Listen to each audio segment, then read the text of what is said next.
You told yourself this month would be different. This was the month you finally saved. You could see the number climbing in your account, a quiet cushion growing a little larger every payday, proof that you had finally taken control. And then it was gone. Not wasted. Exactly. A dinner here, a subscription there, something you needed, or almost needed, or convinced yourself you needed in the 3 seconds before your thumb hit the screen. You are not lazy. You are not bad with money. But the real answer is far stranger than willpower, because your brain is doing precisely what it evolved to do, and what it evolved to do is spend. Here is the uncomfortable part. Saving money is one of the most unnatural things a human being can attempt. Nothing in your biology was designed for it. For nearly the entire span of human existence, the very idea would have been absurd. Think about your ancestors. A hunter walks for days and finally brings down an animal. There is meat. A lot of it. What does he do? He does not portion it into a savings account. He cannot. There are no refrigerators on the savannah, no vaults, no compound interest. The meat will rot in 2 days, whether he is wise or foolish. So he eats. He shares. He gorges while the food exists, because tomorrow the food may not. For 200,000 years, that was the only intelligent move. The person who consumed everything now survived. The person who tried to save watched their wealth rot in the sun. Do you see the trap you were born into? Your brain still runs that ancient program.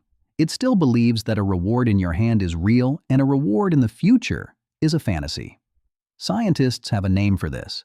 They call it hyperbolic discounting. It is the tendency to wildly overvalue what you can have right now and to shrink the value of anything you have to wait for. The economist George Ainsley spent decades studying this. He found that the discount is not gentle. It is brutal and lopsided.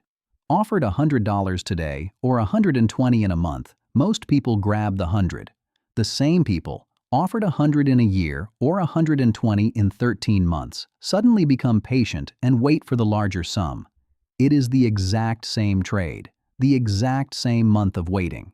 The only thing that changed was whether the reward touched the present moment. Why would a rational mind behave like that? The answer was found inside the brain itself. In 2004, a team of neuroscientists, led by Samuel McClure and the economist David Laibson, slid people into a brain scanner and asked them to choose between smaller rewards now and larger rewards later.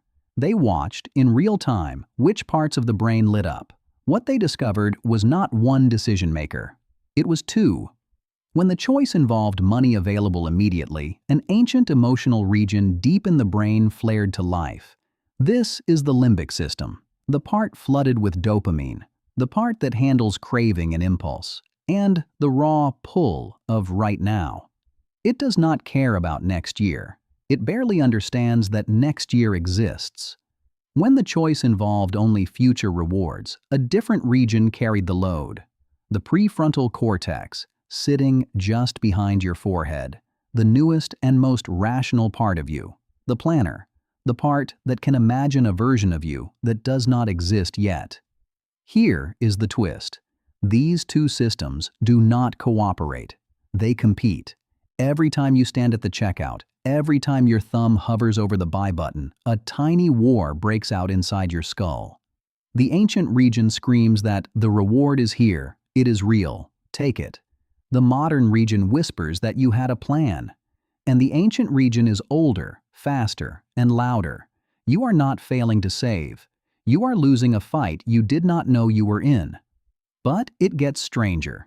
Because to save money, your brain has to do something almost impossible. It has to care about a person it does not believe is real. That person is you. The future you. A psychologist named Hal Hershfield, who studies decision-making at UCLA, wanted to know how the brain actually pictures its own future self. So he put people in a scanner and asked them to think about themselves today, then about a stranger, then about themselves 10 years from now. When you think about yourself right now, a specific signature appears in the medial prefrontal cortex. When you think about a stranger, that signature fades. That is expected. But here is what stunned him.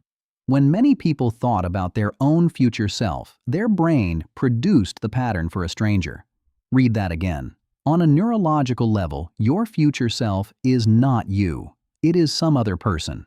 A person you have never met. A person you feel no particular loyalty to. So, when you are asked to save, what is really being asked? You are being asked to take money out of your own hand today and mail it to a stranger who lives in the future. A stranger you cannot picture, cannot feel, and secretly do not trust. Would you skip dinner tonight to feed a person you have never met? Your brain answers that question every single day, and usually the answer is no. Hirschfeld did not stop at the discovery. He wanted to know if the stranger could be turned back into you. So, in another study, he showed people digitally aged photographs of their own faces. Wrinkles, gray hair. The person they would one day become, suddenly real, suddenly looking back at them. Then, he asked them how much of their paycheck they wanted to set aside for retirement. The people who had seen their older face chose to save markedly more than those who had not. They had been introduced to the stranger. And the moment the stranger had a face, they began to take care of him. This is why the advice to just save more almost never works. It treats a deep biological mismatch as if it were a simple lack of effort. It is like telling someone to stop feeling hungry. There was a famous experiment that seemed to suggest some people are simply built with more willpower. In the late 1960s, the psychologist Walter Mischel sat young children in a room with a single marshmallow. They were told they could eat it now, or wait 15 minutes alone and receive 2. Some children devoured it instantly, others held out. For years, this was sold as a story about character.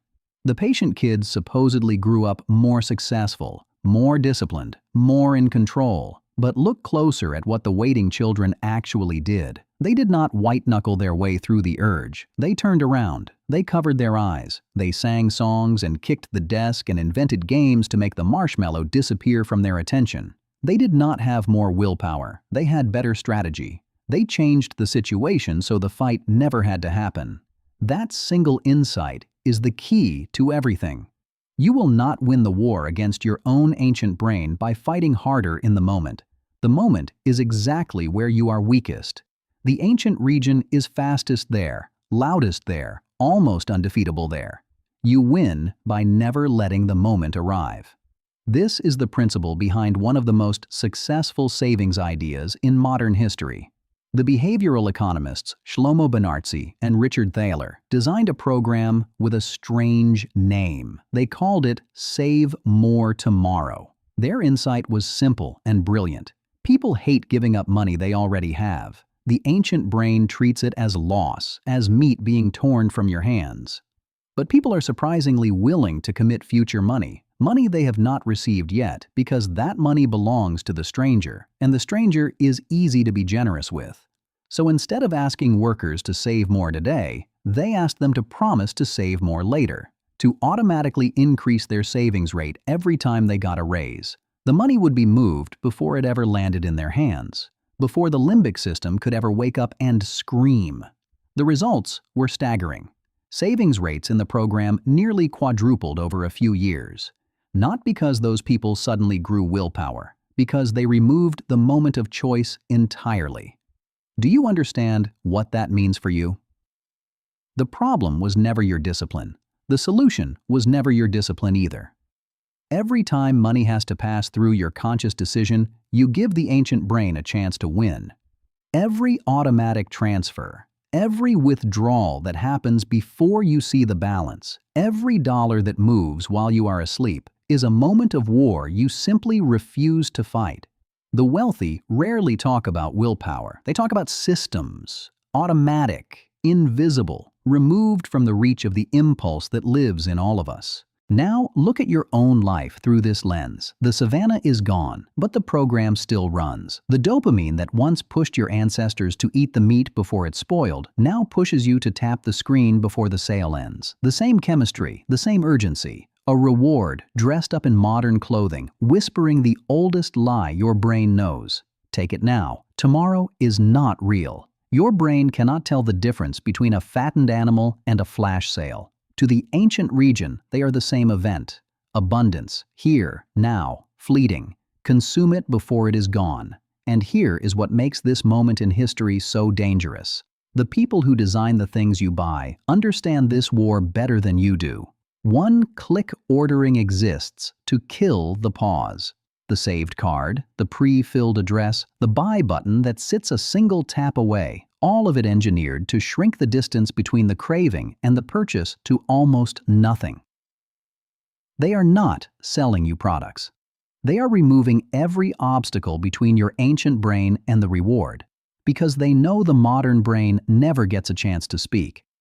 And the stranger in the future, the one who needed that money, the one who will be old and tired and wishing you had been kinder. Your brain still cannot see his face, but you can. That is the one thing the savannah never gave your ancestors: the ability to know, in advance, exactly what you are doing. To see the war and step outside of it. To build the savings before the spending self ever wakes up. You told yourself this month would be different. And it can be. Not because you will finally find the willpower you were missing, but because you finally understand that you were never missing willpower at all. You were fighting a 200,000-year-old brain in the one place it can never lose. And now, at last, you know better than to fight it there.